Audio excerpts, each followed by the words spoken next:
तर बघा काय बातमी आहे. मुलं सुरक्षित किती, काय सुविधा, झेडपी शाळांची होणार तपासणी.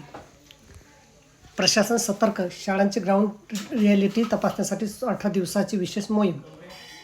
बदलापूर येथील शाळेतील दुर्दैवी घटनेनंतर शिक्षण विभागाने शाळांमध्ये विद्यार्थ्यांच्या सुरक्षिततेसाठी तातडीने उपाययोजना करण्याचे आदेश दिले होते.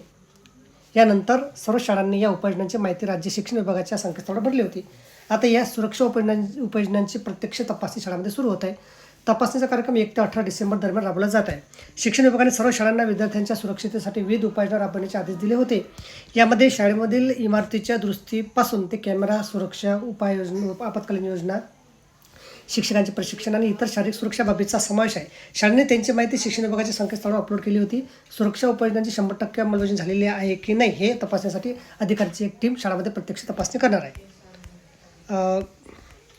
खाजगी शाळांसाठी आदेश बंधनकारक आहे. हे आदेश खाजगी शाळांसाठी बंधनकारक आहेत. विशेषतः विद्यार्थ्यांच्या सुरक्षिततेसाठी खाजगी शाळांनी समान उपाययोजना राबवाव्यात यासाठी शिक्षण विभागाने नियम लागू केले आहे. आणि काय आहेत उपाययोजना? शाळेतील प्रवेशद्वारावर कॅमेरा सुरक्षा, आपत्कालीन परिस्थितीसाठी कारवाई योजना तयार करणे, विद्यार्थ्यांसाठी नियमित सुरक्षा शिबिर आयोजित करणे, शाळेच्या इमारतीमध्ये देखभाल कार्य, स्वच्छता आणि सुरक्षिततेसाठी विशेष उपाययोजना याची पाहणी केली जाणार आहे. पालकांसाठी एक विशेष सुविधा उपलब्ध करून देण्यात आली. पालक हे शिक्षण विभागाच्या पोर्टलवर जाऊन शाळेत असलेल्या सुविधांची माहिती जाणून घेऊ शकतात. प्रत्यक्ष सुविधा उपलब्ध करण्यासाठी शाळा कामाला लागल्या ज्या सुविधा शाळेत नाहीत त्यांची नोंद घेतली जाणार आहे.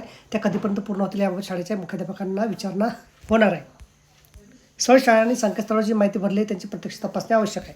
ज्या शाळांमध्ये त्रुटी आढळली त्यांच्या तातडीने कारवाई करण्याच्या सूचना गट शिक्षणाधिकाऱ्यांना दिल्या आहेत. पालकांनी ऑनलाईन माहिती तपासणी करता येणार आहे.